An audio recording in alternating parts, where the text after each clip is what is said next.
afternoon, everyone, and welcome to On the Spot Motorsports Media. Tonight, we got a special guest, Gaige Herrera. He has been on a tear here lately. He has won 3 Pro Stock Motorcycle races in a row. So we're going to talk about his success, and we're also going to talk about him running a no-bar Pro Street bike program. But before we do that, we need to pay some bills. First up is Goolsby Racing Enterprises in Gainesville, Florida. Hey, they can take care of all your needs. They can wrap boats, cars, trucks. If you need vinyl lettering for your shop, they can come by and do that too. Give them a call at 352-870-7258. Also, on the spot lawn maintenance. Hey, it's starting to grow, that grass is. We're getting that rain. If you need them to come out and give you an estimate, give them a call at 904-966-1633. Also, coming up soon at Gainesville Raceway, a big event that's been going on now for 8 years is a 352 shootout. Take place October 27th and 28th. There's going to be tons of different classes, a car show going on, a lot of fun activities kind of triggered around Halloween. You can't miss it. You got to come out there. Also, you can look up updates on this event on Facebook at 352 Shootout. Hey Tornado fans, this is Kurt Miracle of Miracle Automotive and Towing, proud sponsors of Tornado Football. I want to welcome you to beautiful Stark, Florida and David Hurst Stadium, and thank you for letting us be a part of this community. We're here for more than your automotive and towing needs. We're here to be part of Tornado Country. Go Big Red!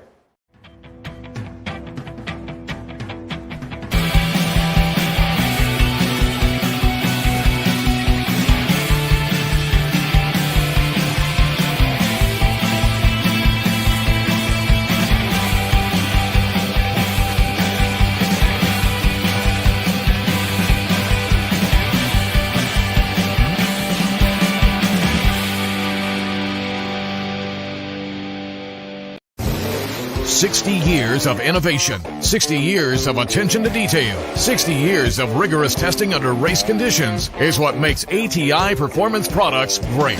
ATI has been helping racers like you reach the finish line first. Today, we manufacture a wide range of high-performance parts that are track-tested and race-proven. We're passionate about performance, and that passion is what drives you to the finish line first. See everything ATI has to offer at ATIRacing.com.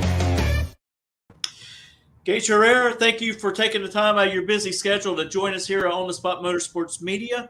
And I tell you what a great and wonderful year that you were having in the NHRA Pro Stock Motorcycle class. Oh, thanks for having me on the show. And yeah, it's been an unbelievable start to the season. Well, one of the questions I would like to ask you right off the bat is what got you all involved in drag racing in general? I would say it was my great-grandfather. I'm the 4th generation as far as drag racing. You know, they raced back with the Austins and the Opals, you know, kind of when all this was really getting started, you know, like heavy, hardcore. And then, you know, from there on, my grandfather, he had a gas Camaro. Actually, you could see it right there, blown 68 Camaro. And my dad drove that, and then I ended up driving it towards the end. And my dad started racing bikes. And then I raced dirt bikes, and it just from there, you know, I raced juniors for a while, and then it was just, so it's been a family thing for many years.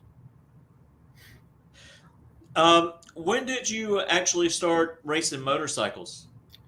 I started racing dirt bikes when I was 7, and then I started drag racing bikes when I was 16. I tell you what, I talked to a lot of racers, you know, that ride some bikes, and they all pretty much have the same story. You know, they've either, you know, started doing supermoto and you know, that type of racing, and then easily transition over to drag racing. Yeah, I mean, my whole thing was, I mean, you know, I did the dirt bike thing pretty heavy. You know, it was basically practicing 2 to 3 times a week, and then racing on the weekends. And towards the end there, I was like 13, 14, and it seemed like I was getting hurt more than anything.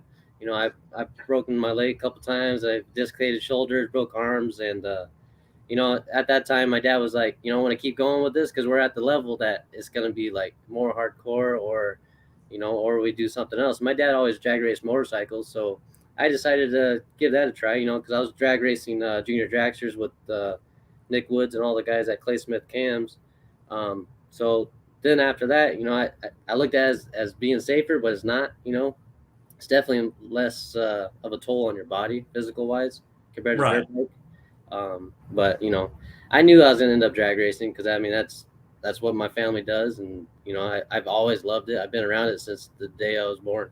So but I feel like riding dirt bikes definitely helps me a lot as far as even drag racing now going in a straight line. There's still a lot of physical stuff as far as body, a lot of movement, a lot of feel of the motorcycle. So I feel like that's an advantage is racing dirt bikes and riding dirt bikes for so long.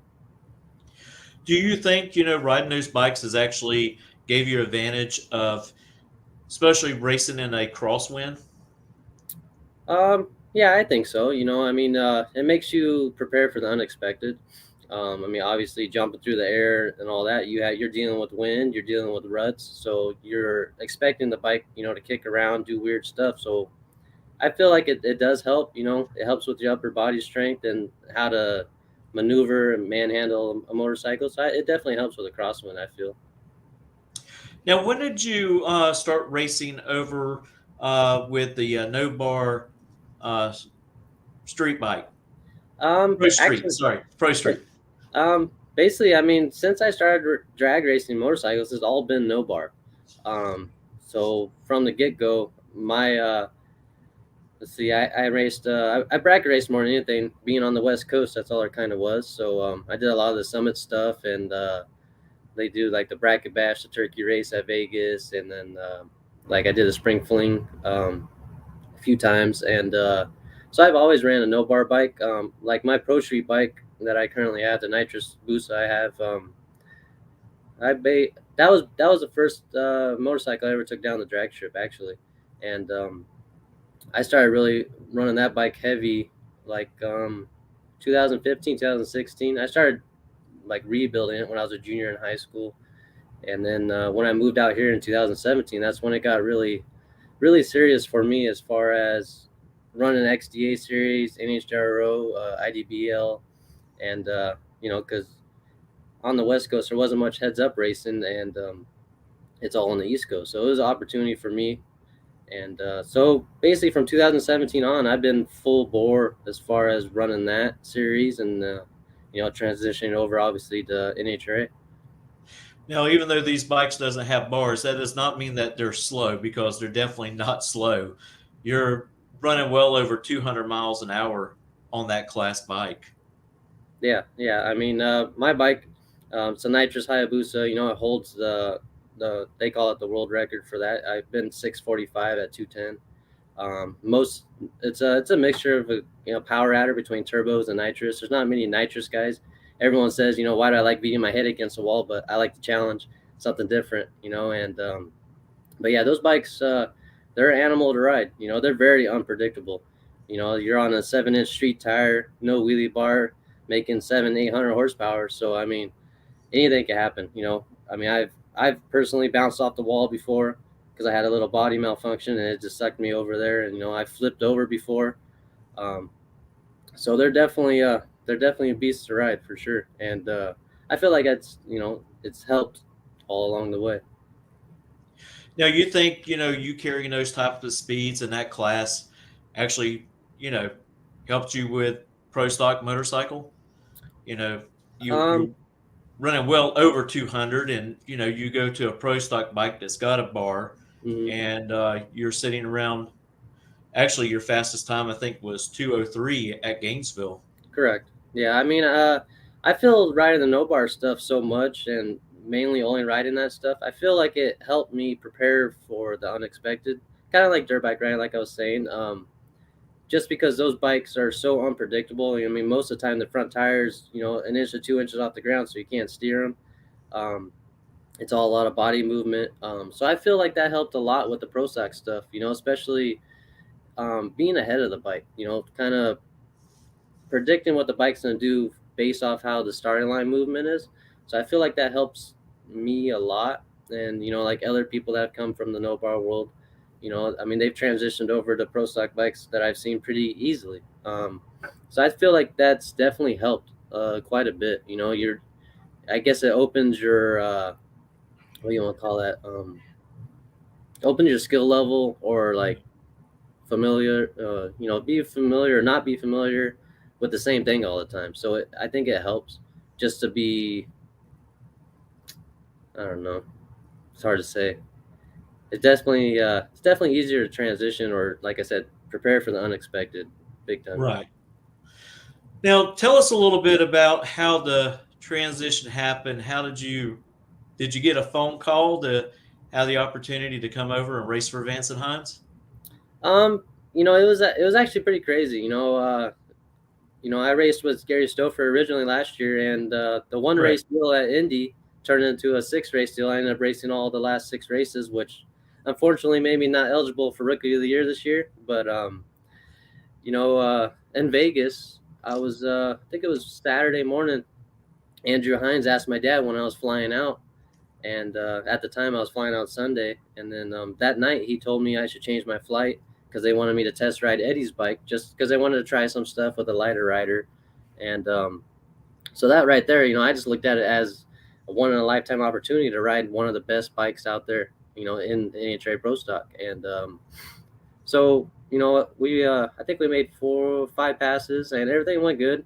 I didn't think nothing of it. I just took it as an opportunity, to be able to work with those guys. I've looked up to them and watched them racing as I was growing up. So just to be able to interact and work with them that little bit, I was so happy, and on cloud nine. And we went to Pomona and all that, and I didn't think nothing of it. We didn't really talk nothing of it.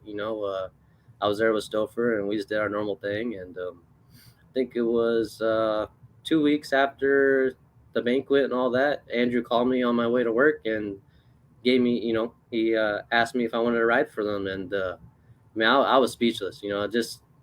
I couldn't believe it. I didn't, like I said, I didn't think nothing of it. I just took it as an opportunity to get to ride Eddie's bike, and I didn't think nothing was gonna come, from that, or So it was definitely a dream come true.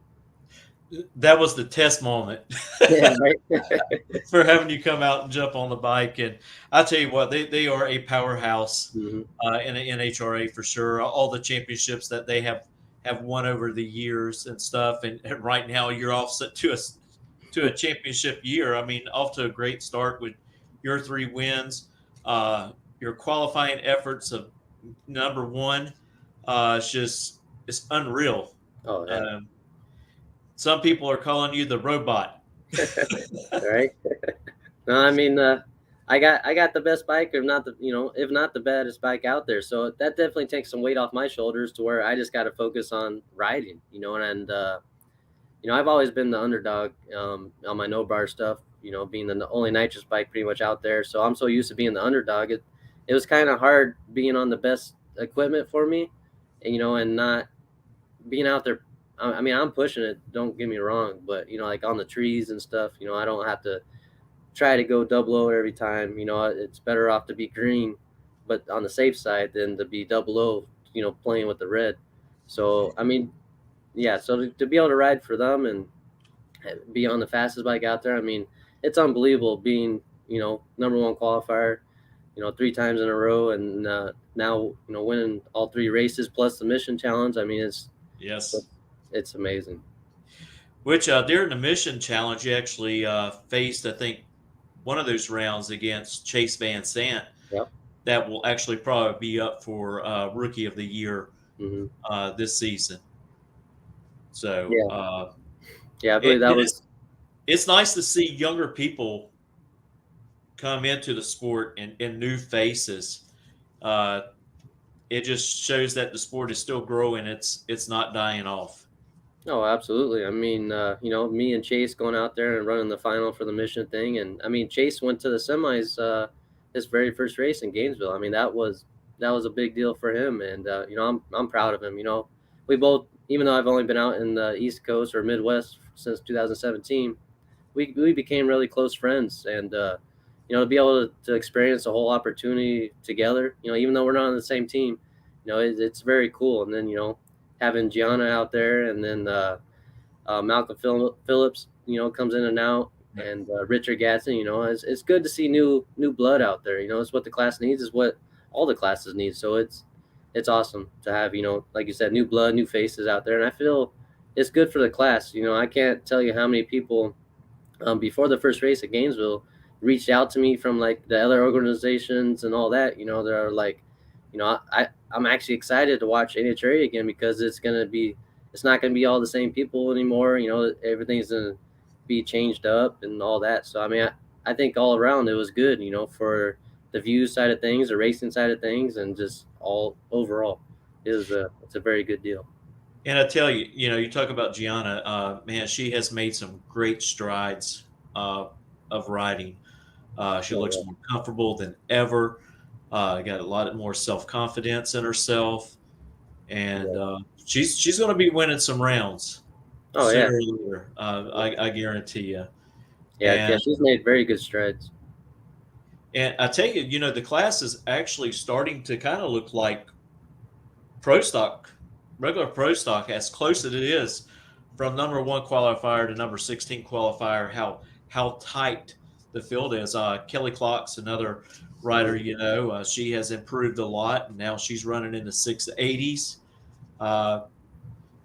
She is just thrilled to finally start making that horsepower and start getting up there as well. And to me, you got to have to get the fans really involved and pay attention.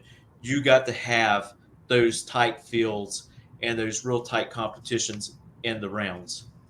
Oh, absolutely. That's what they want to see. They want to see close racing, and it's crazy to think. A couple years ago it was almost all Buells, and now it's almost 80% Suzuki's now, and right.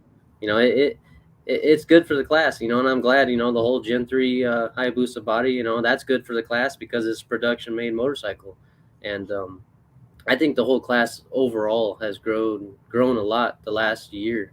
And it's good, it's very good, and I'm glad to see everyone doing very good. Like you said, Kelly is making big strides, and Gianna, and everyone's stepping it up this year, which is it's awesome. Like you said, the field is very tight. I've had a little bit of a window here and there, but everyone's gonna catch up. It's just a matter of time. Whether they catch up or I slow down, it just depends. But the field is overall very tight. It makes good racing. Definitely. I'll tell you what, I want to talk about your reaction times real quick. And I was doing some averaging. In Gainesville, your average light was a 037. In Charlotte, your average light was a 020. And then, of course, you had the first round, which your light was a 134. Yeah. I think something happened to Ron's motorcycle, and he couldn't make it. And you ended up doing a single, and you were 21 on the tree. 0.21. Let me make that clear to everybody. Yeah. 0.21. So, you are just totally chopping the tree down left and right. Yeah. My biggest thing is to be consistent on the motorcycle, trying to be consistent on the tree, be consistent on the shifts. So, that's my overall goal every time I'm up on the line is to give Andrew, good, consistent data. And I definitely feel like that's the hardest, most pressure I put on my shoulders, as far as rider, is to try to, not let anything mess, like head games and none of that, not let anything mess with me that way, go out there and do what I have to do. And I feel like I need even though, like you say, my averages are, pretty good, but I would like to get those a little better. Like Chase is 00 to teens every round. And, he had a little, I don't know if he had a bike issue or he just accidentally went red in Charlotte, but, I'm definitely happy with myself as a rider, being able to average that, and, I feel being able to average that racing against all those, veterans that have been doing it for so long. And it is nerve wracking. I've had to race, as everyone says, my boss, Eddie, twice now, once in Gainesville and then once in Charlotte. That's, that's not something I want to do, especially not in the early rounds, you know. Definitely. And then against Matt Smith and Steve Johnson and Eddie and Charlotte, I mean that was like a all time high for me, getting to race all of them. You know, it's very cool, and it's a lot of pressure on my shoulders because you know they're all. I mean, I was number one qualifier, so you know they're all gunning for me, and yeah. So the being able to line up with them and you know go back and forth with them as far as on the trees and all that, and I mean it's been an awesome ride so far. Well, I'll tell you what, I came out to Gainesville while y'all were doing some preseason testing, and I talked to Andrew, and Andrew goes, he's amazing. We put him on the bike the first time, he's like 004. Said nothing will shake him up on the line. He's just that mentally, straight, and he blocks out everything.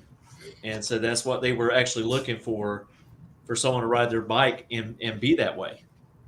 Yeah, and I think what helped me a lot as far as you know being able to block stuff out and all that is coming from the no bar bike world, the grudge side of things. You know, I've been on the line where you know the owner of the bike that I'm riding, you know, has put up you know thousands of dollars on one single pass. I mean, talk about pressure on your shoulders. You know, it's like you know this guy's putting all this money up. He's got you know he's relying on me. You know, because I'm tuning the bike, riding the bike. It's like so much pressure, and so I feel like that helps me a lot, you know, with mind games and being up in the line with all the fans. I mean, that right there was a big change for me. You know, rolling around the, you know, either coming under the tunnel or around the tower and seeing all the fans. I mean, that's what it's all about, and it's awesome to race in front of all of them. But yeah, I mean, Gainesville when it was sold out and all those fans and all that, that was definitely when I, you know, and being on, you know, Vance Hines where you know everyone looks at Vance Hines, expects us to perform, and that was definitely a lot of pressure. I mean, every race is a lot of pressure, but Right. that I would say that was definitely the biggest adjustment for me. You know, was all the fans, and but I'm enjoying it for sure. Well, I know, like I said, myself and also Ron Capella, he was there at Gainesville, and we were watching you, and we knew that, it was going to be pretty tough for the other teams to keep up with Vance and Hines. Of course, Angie and Matt was out there practicing as well, making runs, and Hmm. they were looking good, but y'all were looking pretty dang impressive. And Oh, I mean, I just looked over at him and just shook my head because I was like, man, this bike is a rocket ship. that it is. That it is. Yeah, I mean, we're off to a good start. You know, all around. You know, for our whole team. I mean, we're sitting 1 and 2 in the points, and you can't ask for you know a much better start. I mean, obviously we still got a long season ahead of us. Anything can happen, and then you know, obviously once the countdown starts, it's kind of like a reset. You know, which you know I like. You know, it shakes things up, doesn't let someone just run away with it. But you know, I mean, like you said, in testing went very well. I mean, since the beginning of the year, it's gone very smooth, and it's amazing the outcome that we've had so far, for sure. I know, we got the New England Nationals coming up, and y'all will not be contesting Pro Stock Motorcycle there, nor will Pro Stock be contesting. What do you do and Eddie do during that time of no racing? You had Gainesville, and then y'all had it seemed like probably almost a year before y'all were back on the bikes that it took so long before y'all were back. What do y'all do with all that time? Do y'all do a lot of practicing by using a porta tree? I would say, I mean, like you know, Eddie and them, you know they do a lot of work. I feel like Eddie just spends a lot of time at the shop, you know, working on the motorcycle. Same with Andrew and Scott and Jay and Ray. You know, they never stop working on the bikes. As far as like me, you know, I I do custom wiring harnesses and build no bar bikes kind of as a side job. So everything I do is and you know live and breathe is racing. And like in between Charlotte or Gainesville and Charlotte, you know, I had one XDA event myself. So Okay. I'm always like on the track. Like I actually got this coming weekend. I'm going to VMP, which is Virginia, for an XDA event. I'm mainly tuning and then I'm riding my bike, but so I'm always doing something. Whether you know, going to different tracks. I go to my local track here every once in a while with customers. So, you know, and it's just I think it helps me relax and not think about the off time. And I think that's the biggest thing, that helps me is, I mean, I'm still obviously at the track or around it. And so, I mean, like as far as doing the practice tree and all that, I've never really been one to do that. I mean, when I'm on the start line, I think like a lot of drivers do, they kind of judge the tree or go off it and, react to it just to get in the groove for things. I mean, I feel like I do that, but in between, like at home and all that, I don't really do much besides, unless I'm going to the track. Like I said, I'm going to Virginia this weekend, and I feel like that's, doing that side stuff kind of helps my mind just keep going. Yeah, I think it does keep you more focused, keep your skills sharpened Mhm. for you to come back and jump on the pro stock bike. I agree with you. And talk about porta trees, I've never really cared for them too much either because I've practiced on them and then go to the track and I've suck. Yeah, totally different. So they just, they help some people, but for me, they've never really helped me. They just made things worse because only you know where your roll in is going to stop Oh and yeah, how, where you're going to position your car or your bike. Only you know that. yeah. Not the machine cannot calculate it for you. No. So that's where it's always screwed me up, and I will go out there and I'll be late, and being late's just as bad as being red. No, absolutely. So, what would you like to see at the end of the year? Where does Gaige want to be at the end of the year? Um, I mean, I'm still sticking with my same goal, and that's to finish top three. I mean, I mean, I feel like it's a pretty high goal for myself. My first full season. I mean, obviously I'm off to a good start, so everyone expects me to, that I'm going to go out and win the championship. But like I said, anything can happen. I mean, we got a long season ahead of us, so I'm sticking with my same goal. I want to, qualify good all year long. Whether it be top five or whichever. But my overall goal is to end, finish top three. I feel like that's respectable. You know, being like I said, being my first full season, with Vance Hines and all that. I mean, obviously, I always set goals. I feel like that goal for myself is pretty high. Obviously, their goals is always to win the championship. So I feel like I'm pretty comfortable with that. I'll tell you what, if you win 4 more races, I think you can pretty much sum and say that you're in the countdown with no problem. Got another question. What driver or rider, rather, brings out the best in you when you have to face them? Um, Honestly, I would say Eddie. I would say I'm gonna pick two. I'm gonna say Eddie Krawick and Matt Smith. They both.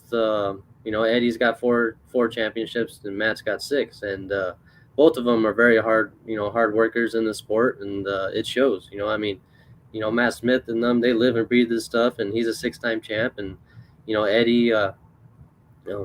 Excuse me. He lives and breathes this stuff too. So I mean, everyone puts in a lot of hard work, but definitely when I line up against them, I know I got to be on my game, and at any moment. I mean, when I raced them both, I think they both went double O's against me. So I definitely feel like they definitely bring out the best of me because I know they're going to be on the tree every time, and and they both are one heck very good riders.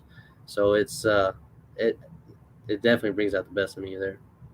Yeah, I think just about everybody who drag races has 1 or 2 people that just brings out the best in you, makes you try harder, Mhm. and unfortunately, sometimes it makes you try a little bit too much and you turn on the red light. But it does. You will actually see your reaction times be better against some opponents than others because of that reason.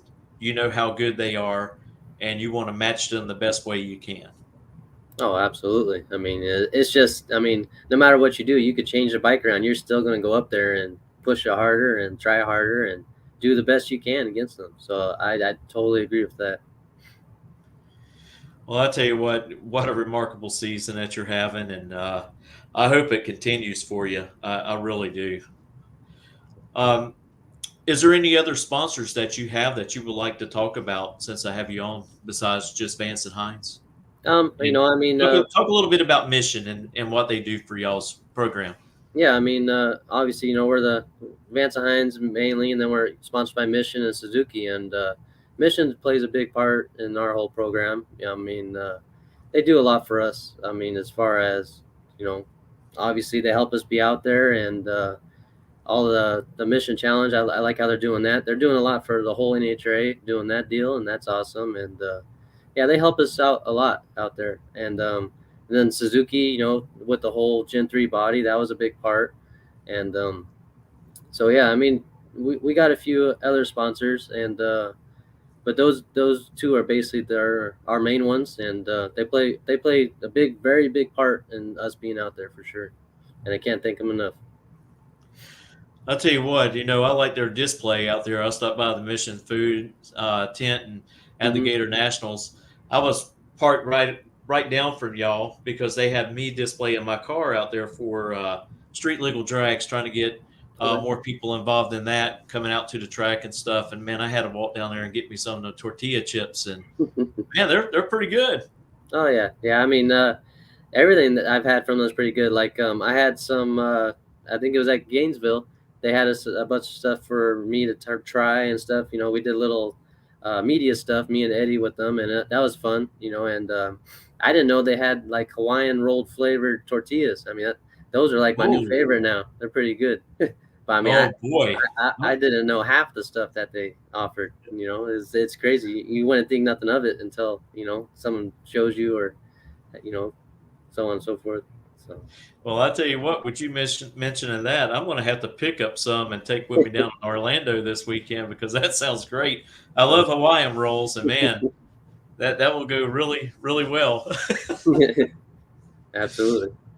Well, I do appreciate you taking time out of your busy schedule and coming on here for 30 minutes and talking about your season so far. And I would like to visit with you again in the near future. A lot of people, they've got to get up on their horse because you're definitely looking very well, and it's really hard to chase you down right now. Yeah, I mean, we're off to a crazy start of the season. The way I look at it, and I mean, I did not picture it being like this at all. You know, I wanted I think I was in the media room or something. I think it was at Charlotte, and they're like, "Did you expect to start off like this?" And I'm like, "No, I just wanted to, you know, basically be known that I'm there, you know, but now to be out there and everyone, basically there's a big bullseye on my back now, and it's crazy, you know. Basically I jumped into this whole thing with 2 feet, you know, head first or whatever. And Andrew keeps asking me, you know, you used to this yet? You know, because I'm not very good with, you know, public speaking and being in front of cameras, and it's been nonstop. You know, it's been a crazy ride, and you know, I'm really enjoying it. And I mean, being able to be on here with you, and it's an awesome experience. You know, it's yeah, I can't appreciate it enough for everything. Well, one thing about y'all's pit area, it doesn't matter where y'all go, it is packed. I mean, there's a bunch of fans always up there all the time getting autographs from you and Eddie. You know, I seen that at the Gator Nationals, and one time I couldn't even see you. There was so many people standing up there at the rope. Yeah, and I personally think that's the best part, you know, because I was that kid at one point, you know, going from driver to driver, and I think that's the best part, is interacting with fans and, you know, talking to them a little bit, getting to know them just a little bit, you know. I mean, that goes a long ways, you know. It makes them feel special, and you know, it's awesome as a rider to interact with fans that are interested and, you know, happy to see you do good. So I mean, that's to me, that's the best part about being out there with the whole, you know, out in the NHRA deal, is the fans. You know, that's what we're out there for, and you know, that's you can't replace that. It's awesome. Yeah, I tell you what, you know, I just love seeing the kids out there and getting involved, because, you know, that's our future. And like, you know, you said, when you were a kid, that's what you did. You went around from driver to driver getting autographs, and you probably never thought that one day that you were going to be the person that kids were going to come up to and ask for your autograph. Oh yeah, not one bit. You know, it's all a dream that us kids live, and you know, now to be able to live it, you know, all I could do is, you know, be thankful and enjoy the ride, for sure. Have you heard any rumblings of possibility of them trying to put more weight on your bike? I haven't heard nothing. I was kind of, I was expecting an email or something, and I haven't heard nothing. I don't know. I'm sure they're gonna try to do something. The problem, I mean, like the biggest problem that is gonna happen is, all the other Suzukis aren't running there with me. I mean, even my teammate, he's about, I think, 500 behind me. Right. So it slows all of us down. It's not just me. I mean, I feel like the whole field is pretty level besides me for some reason. I mean, I don't know. Andrew's, he's being, he's a master on that keyboard, and it's showing. But so I mean, for me and Buell to be in the final, at Gainesville and Joliet, I feel like that's pretty good. But yeah, I'm not sure what they're gonna do. I'm sure they're gonna try to do something, but like I said, it's hard because it's gonna affect the whole field. Exactly. You'll probably still end up with the same result. I mean, if you got to put the weight on every one of those bikes, you're going to end up with the same result, Yeah, except the bikes are just going to be a little slower. But like you said, they're still going to be off by a tenth the way they are right now. We got a couple of pictures I'll flash up here real quick hmm and let you talk about this one right here because I think this is a pretty cool picture of you and Larry McBride. Oh yeah, yeah. That's definitely one of my childhood, heroes. I mean, I mean, I definitely looked up to him. My dad actually was telling a story at Joliet to Larry, about me playing in his trailer when I was like 8 or 9 years old. We flew to Indy for one of the AMA Pro Star races, and I mean, I didn't even remember any of that, or until he brought it up, and to be able to be in the winner's circle picture with Larry. I mean, that it doesn't get no better than that. I mean, who doesn't know Larry Spiderman McBride? I mean, it's that was like an all time high on my bucket list, and it was it's awesome to be able to do that with him, take pictures with him, and interact with him. I mean, he's such a down to earth person, and he's it's can't replace him for sure. He's an icon Oh, in the absolutely. motorcycle world, just Yeah. like you got Garlitz, Don Perdone. I mean, he fits in that class of what he has done for the motorcycle world, Oh, and for sure. just a super nice person.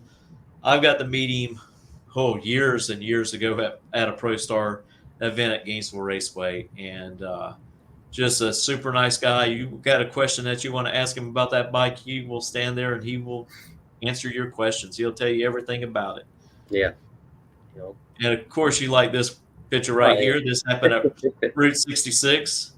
Yeah, yeah, that was a special weekend for me. That now the Joliet's based in my home track, and I had a lot of friends and family there. My mom flew out from California, and to be able to, to have Mission as a big sponsor for us, and then to win the first Mission Too Fast Too Tasty challenge, that was a special event for our whole team. I mean, I'm just glad they're putting it on, and most of all, I'm glad to be a part of it for sure. Well, like you said, it's a great thing to have that part of qualifying. It just gives the fans another race to look at. Mhm. Why qualifying is going on. That's what I like about it so much. Yeah, same But here. I mean, same with the Pro Stock car deal. It's awesome for the fans. there's the group there at the Gator Nationals. Oh yeah, that's a good group of guys right there. I can't thank all of them enough. Well, I guarantee you there's going to be a lot of more win photos in your future. I hope so. And I really do think that you're going to contest that championship this year, and I think you got a really great chance of winning it. Both you and Eddie, like you said, you're 1 and 2 in the points, and we're just going to keep on going with full steam. No, absolutely. I mean, I'm looking forward to the rest of the season, and there's a lot of races to go, and it's gonna be a fun season overall. Like you said, the tight field and everything, and I can't wait for Bristol. I've never been there, so I'm definitely excited. Well, I'm going to try to make it to a couple more races this year. I have plans of flying up for Indy. Uh, Bristol's not too far away to drive. That's like probably about 7 hours for me. but if I can, I'll fly. I don't blame you. to just save all that driving. Yeah. But yeah, I'm hoping to at least make those events, and hopefully even Charlotte. Just have to go see how that all plays out with my racing schedule as well. But I really would like to go to those events. I tell you what, Indy is just such a special place to win. It's just awesome. So let's keep it up. Keep up the good work, Gaige. Yeah, that's a good family friend here. Yeah, actually lives right up the road. So thanks, Terry. But yeah, it was great having you on here. Anytime you want to come on, just hit me up on Messenger, or I'll hit you up when something great happens. I won't bother you when something bad happens. Yeah, that's all right. We all have our bad days. Hey, it's all part of racing. We all go through. There's going to be a bad day here or there. You know, just got to put it behind you and keep moving forward. But just wonderful, outstanding year for you. Yeah, absolutely. I mean, like I said, I can't believe we're off to such a good start, and I'm glad to be here on your podcast. You know, and I appreciate it a lot. Well, I do appreciate it. I hope you have a great rest of the week, and preparations of getting ready for the next race. Yes, sir. So I appreciate it, and talk to you soon. Take care, Gaige. Thank you. Have a good one. There goes Gaige. I tell you what a great interview. What a great guy.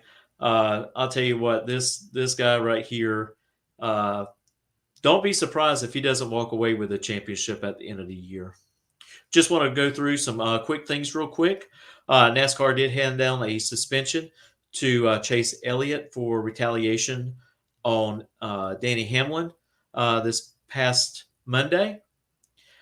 Also, do not forget, this weekend is the New England Nationals. I will post up on our page the contestants for Top Fuel, Funny Car, and Pro Mod. Pro Stock Motorcycle and Pro Stock will not be contested in New England. So also don't forget, coming up on June the 10th, we will be live streaming a race from Gainesville Raceway. It's called the Gatortown Throwdown. This is the first annual event of that. And we tried to do our best to live stream all the races at Gainesville Raceway, as we do live stream all the Summit ET races there. Until next time, we appreciate you for joining us, and don't forget to follow our page. Have a nice night, everyone.